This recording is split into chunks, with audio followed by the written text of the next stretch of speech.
Introducción a la ética, por Bernard Williams. 7.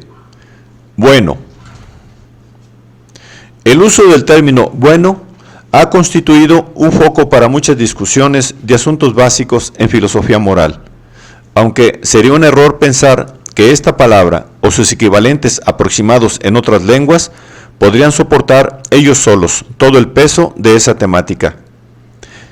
Si es cierto que el examen de ese término representa una útil palanca para suscitar y clarificar algunos de ellos. Empezaremos con algunas consideraciones lógicas. Estas nos conducirán a cosas de mayor sustancia moral. Como observó Aristóteles, bueno se dice de muchas clases de cosas que por supuesto pertenecen a categorías diferentes. Y aunque en cierto modo no queremos decir lo mismo cuando lo aplicamos a estas diferentes clases de cosas, y en este sentido lo que hace que un general sea un buen general es diferente de lo que hace que un médico sea un buen médico. No por ello podemos decir que el término sea ambiguo. No podríamos reformar el lenguaje y decir justamente lo que queremos decir ahora si nos pusiéramos a sustituir bueno por una expresión diferente cada vez que el término aparece. Más que una teoría, lo que se ha tratado en tiempos recientes es de construir un modelo para mostrar que bueno es genuinamente no ambiguo. Una de esas tentativas fue la de G. E. Moore, quien sostenía que la bondad era una simple propiedad, indefinible como la amarillez, solo que, a diferencia de la amarillez, era no natural, es decir, aproximativamente, que no era la clase de propiedad cuya presencia o ausencia pudiera establecerse por investigación empírica. Si bien de una forma que queda muy oscura en esta teoría, la observación de las características empíricas de una cosa era, sin duda, relevante para la aprehensión de la bondad. Aparte de su evidente carácter misterioso y no explicativo, este planteamiento de Moore se enfrenta a una objeción lógica. Un importante rasgo de bueno es que en muchos casos en que aparece, funciona como un adjetivo atributo y no como un adjetivo predicativo, que es la forma en que P.T. Hitch ha expresado esta distinción. Amarillo, por ejemplo, es un adjetivo predicativo, pues un enunciado de la forma es un pájaro amarillo admite el análisis. Es un pájaro y es amarillo. Además de los dos enunciados siguientes, es un pájaro amarillo, el pájaro es un animal, podemos inferir la conclusión, es un pájaro amarillo.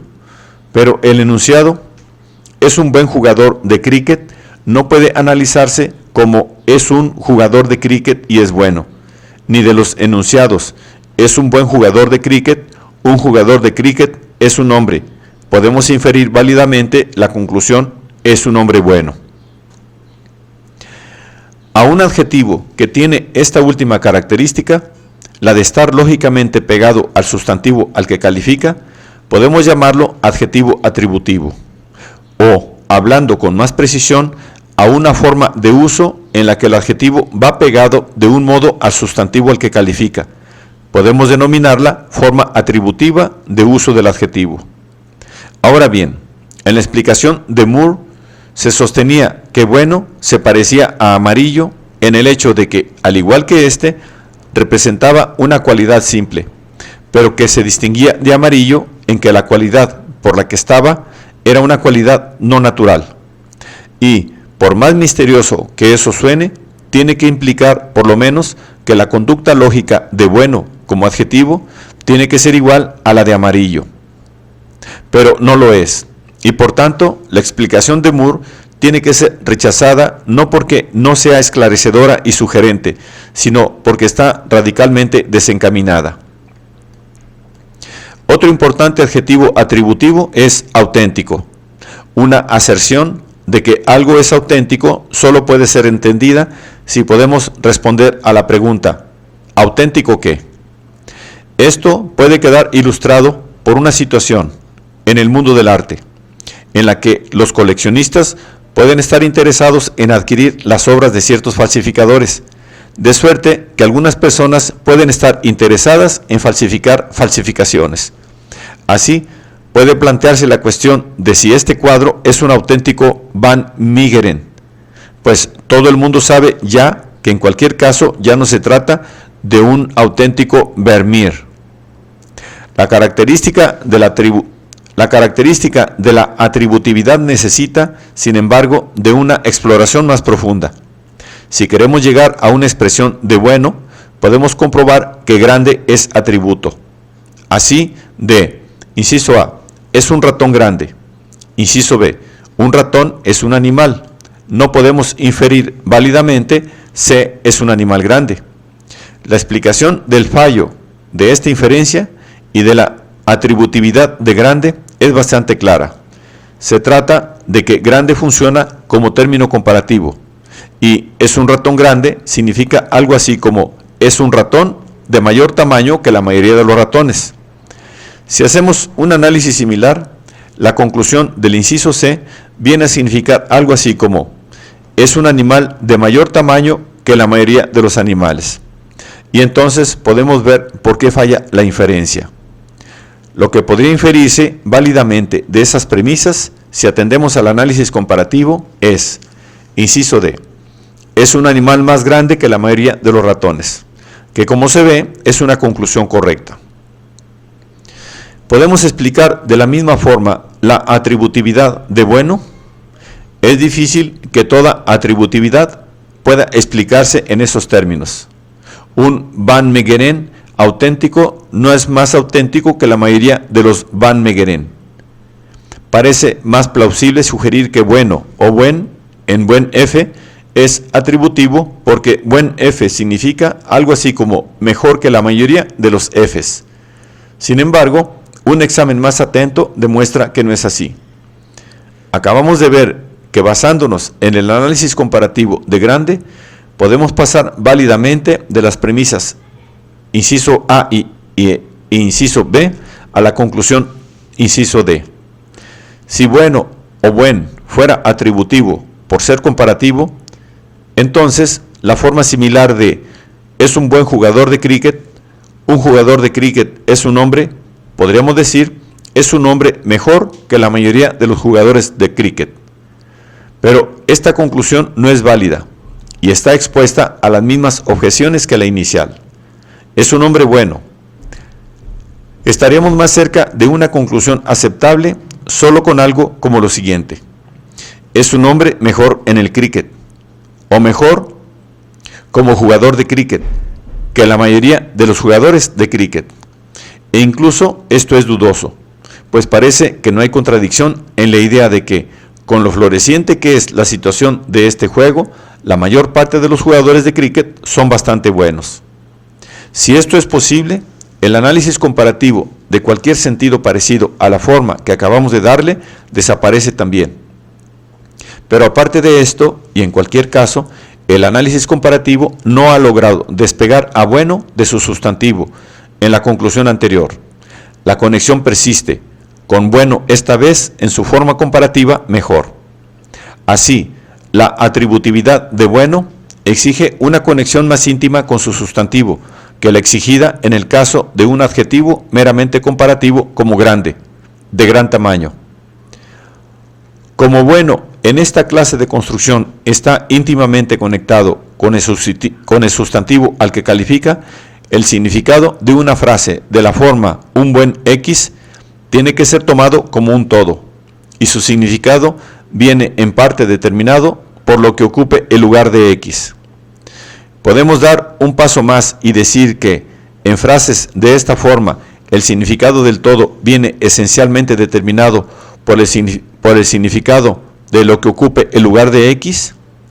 En muchos casos parece como si pudiera darse este paso, pues si consideramos definiciones funcionales de artefactos, tales como reloj o abridor de latas, o también descripciones de seres humanos que se refieren a sus papeles, oficios o actividades especializadas, tales como jardinero o general o jugador de cricket, parece que si uno entiende estas expresiones, por lo menos en el sentido fuerte de que uno entiende qué es un abridor de latas, por ejemplo, o qué hace un general, entonces uno comprende dentro de ciertos límites qué es una buena cosa de esta clase. Puede tratarse de una comprensión en un nivel muy general y abstracto, y dentro de ese marco de referencia abstracto y lato quedará mucho espacio para el desacuerdo y para la sofisticada comparación de méritos. En particular, puede haber puntos de vista divergentes o cambiantes en relación con qué aspectos de una actividad humana tienen que tener qué clase de peso en la evaluación. Así, una persona o una época pueden tener puntos de vista distintos de los de otras en relación con la importancia que tiene para la estimación de un general como bueno el que gane sus victorias con un mínimo de pérdidas de vidas humanas. Ello, no obstante, una comprensión de lo que es un X parece que ciertamente en estos casos contiene una comprensión general de los criterios apropiados para decir que algo es un buen X. Los casos más claros que todos son, por descontado,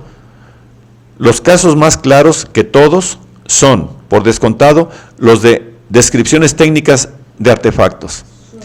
Si alguien entrara en una factoría de aviones y dijera, esto es una buena ala sostenedora, refiriéndose a un prototipo que hubiera sido rechazado por estar mal diseñado o mal realizado, no cabe duda de que se habría equivocado.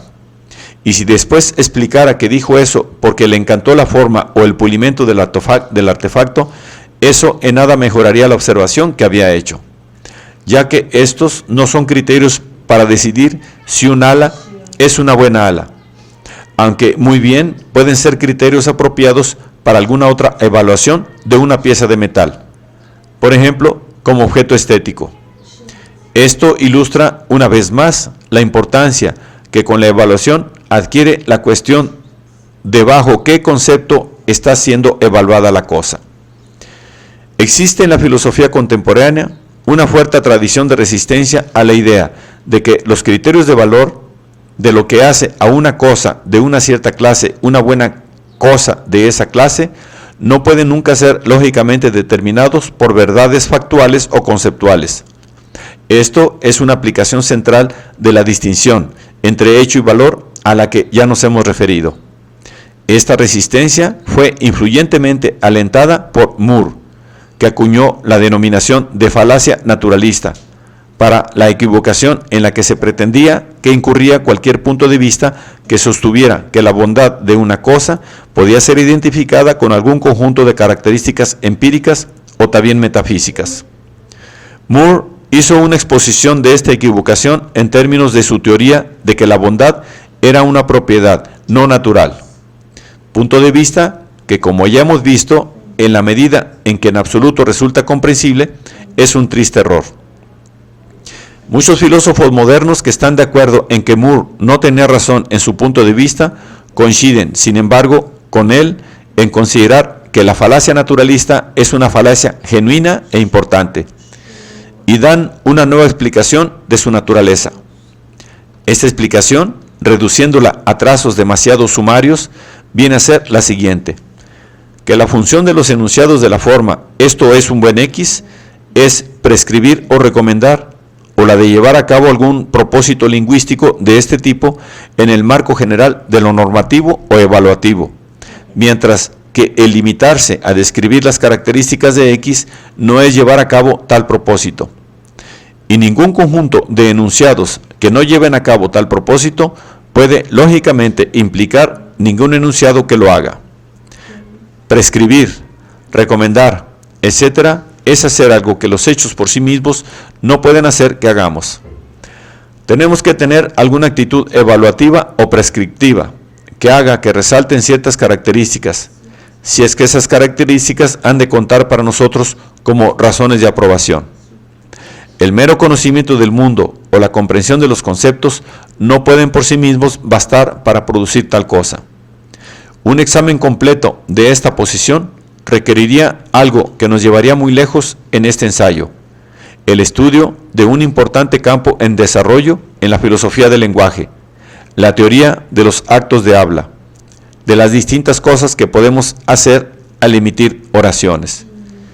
Sin embargo, podemos señalar brevemente 3 puntos. El primero es que no puede existir ninguna conexión muy simple entre actos de habla tales como recomendar o prescribir por un lado y el significado de enunciados tales como esto es un buen X por el otro. Como mucho, el uso de estos enunciados constituirá un acto de recomendación, etc. Solamente si los enunciados son, de hecho, objeto de aserción. Pero un enunciado tiene el mismo significado, tanto si es objeto de aserción como si no lo es. Así, entendemos el enunciado. Es una buena película. En el contexto de si es una buena película, ganará algún Oscar. Pero en este contexto, no es objeto de aserción y por tanto no ha tenido lugar ningún acto de recomendación. Así pues, la conexión entre significado y recomendación tiene cuando menos que ser indirecta. En segundo lugar, la teoría parece suponer demasiado deprisa que las funciones de recomendar, etc. y de describir se excluyen entre sí. Sin embargo, una misma creación puede vehicular de una vez muchos actos de habla. Si digo mañana va a llover, puedo de una vez haber descrito el tiempo de mañana, hecho un pronóstico o hecho una advertencia a alguien, etc. Además, la cuestión de si efectivamente al emitir una cierta oración llevo a cabo alguno de estos actos de habla puede venir determinada por lo que digo junto con los hechos de la situación. Así, si digo el hielo es fino, sin duda alguna habré descrito el hielo, pero también a la luz simplemente de los intereses y propósitos de alguien, puedo haber hecho algo que para ese alguien cuenta como una advertencia. De forma parecida, aunque no exactamente similar, si digo, describiendo este reloj que no atrasa ni adelanta, que no necesita cuerda, que nunca estropea, etc., habré hecho algo muy parecido a recomendarlo como reloj, de forma completamente independiente de ninguna elección de mi parte por los criterios que deciden si un reloj es un buen reloj. Por descontado que las características de este reloj y la naturaleza general de los relojes no puedan hacer que yo pase a la recomendación. Puedo permanecer en silencio, pero determinan que si hago una descripción verdadera de este reloj en estos aspectos, entonces estoy haciendo algo en el ámbito de recomendar o de hacer una evaluación favorable de este reloj. Este último punto nos lleva a la tercera consideración. Actividades tales como recomendar, etc., son ante todo actividades que se hacen abiertamente, conectadas con la efectiva emisión de oraciones. Es por lo que he dicho que su estudio pertenece a la teoría de los actos de habla. Pero posiblemente ninguna explicación de los enunciados que contienen bueno pueda ser adecuada si se mantiene solo en este nivel. Pues cabe limitarse a pensar, o a creer, o a llegar a la conclusión de que algo es bueno en su clase sin hacer en absoluto ninguna preferencia en ese sentido. Si aborrezco a Blocks, puedo abstenerme cuidadosamente de hacer ninguna observación favorable de sus realizaciones como jugador de cricket. Es decir, precisamente abstenerme de encomiarlo o de hacer nada parecido. Sin embargo, en mi interior, puedo verme forzado a reconocer que es un buen jugador de cricket. Una explicación adecuada tiene que dejar lugar para ese reconocimiento. Estas consideraciones extremadamente sumarias pueden servir de indicación de algunas de las dificultades con que se enfrenta esta renovada versión de la proscripción de la falacia naturalista. En realidad, pienso que, como doctrina general de las funciones de bueno, la distinción tajante entre hecho y valor que este punto de vista implica constituye un error. Parece claro que para muchos argumentos de X, en este es un buen X, una comprensión de lo que X es o hace y el reconocimiento factual de X, esto es, una combinación de información conceptual y factual, le bastan a uno para determinar, por lo menos a grandes rasgos, la verdad o la falsedad del juicio. Esto ciertamente es objetividad, pero ¿es así para todos los argumentos de X? Cuando examinamos esta cuestión, encontramos casos en los que todo resulta mucho más difícil y en los que la distinción hecho-valor o algo parecido ofrece mejores asideros. Casos en los que se hacen necesarias algunas consideraciones más profundas sobre el valor. Lo que buena parte de la filosofía contemporánea ha presentado como una doctrina lógica muy general sobre el comportamiento de bueno, puede considerarse que tiene su interés como una doctrina mucho más restringida y no puramente lógica sobre la bondad de las cosas, y más particularmente de personas bajo ciertas descripciones específicas.